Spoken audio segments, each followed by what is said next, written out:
ஒரு முதியவர் வந்து தாடி தொப்பி வச்சுட்டு ஒரு முஸ்லீம் ட்ரெயினில் அமைதியாக உட்காந்து அவர் குர்ஆன் ஓதிட்டுருக்கிறார். மொபைலில் உள்ள குர்ஆன் 40 திறந்து அதை வந்து பார்த்துக்கிட்டு அதோடைய மொழிபெயர்ப்புள்ள படிச்சுட்ருக்கிறார். வழக்கமாக சங்கிகளுக்கு அது பொறுக்காது இல்லை, உடனே எழுந்திரிச்சு டான்ஸ் ஆட ஆரம்பிச்சிட்றானுங்க. மியூசிக்கை போட்டுவிட்டு டான்ஸ் ஆட ஆரம்பிச்சிட்றானுங்க. அப்போது ஒரு ஆள் அதை பற்றி கமெண்ட் பண்ணுறாப்புல எப்படின்னாக்க, தாடி தொப்பியை கண்டால் ஹிந்து ஹத்திரமே அப்படின்னு சொல்லிட்டு உடனே டான்ஸ் ஆட ஆரம்பிச்சிட்றானுங்க. அது இவனுடைய தவறு இல்லை, இவனுடைய மூதாதையருடைய தவறு.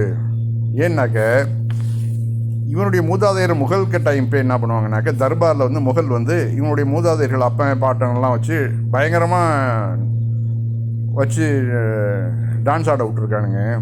அதை பார்த்து ரசித்து உட்காந்துருப்பாங்க. அந்த ஆதத்து, அந்த வழக்கம் வந்து இவனுக்கு ஜீன் வழியாக அப்படியே வரும்ல.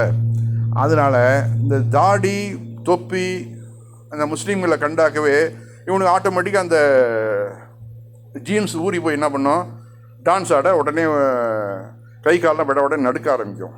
அதுதான் நடக்குது. ஆக இவர்களுடைய தவறு இல்லை, இவர்களுடைய மூதாதையர் தவறுன்னு அந்த கமெண்ட்ஸில் பேசுகிறாப்புல பாருங்க.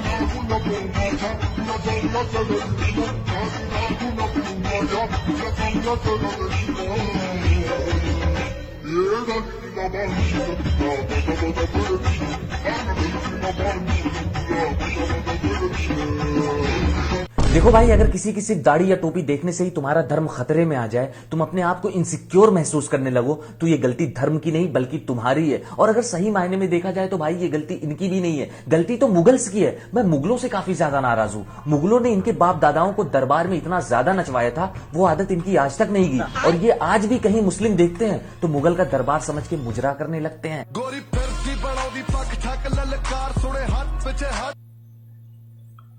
அந்த பெரியவர் இதை அவனுங்களை பற்றி சட்டையே பண்ணல.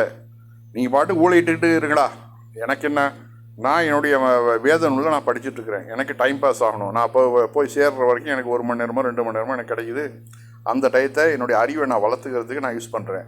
நீ டான்ஸ் ஆடு இல்லை அம்மனமாக அப்படியே ஓடு, அதை பற்றி எனக்கெல்லாம் கவலை கிடையாது அப்படின்ட்டு அவர் பாட்டு அவர் வேலையை பார்த்துட்ருக்காரு. அதே மாதிரி தான் பள்ளிவாசல் வந்துட்டாக்க உடனே சாதாரணமாக ஊர்வலம் வரும். பள்ளிவாசல் வந்துட்டாக்க தான் அவனுக்கு ஒரு குஷி வந்துடும், உடனே வந்துட்டு டான்ஸ் ஆட ஆரம்பிப்பானுங்க.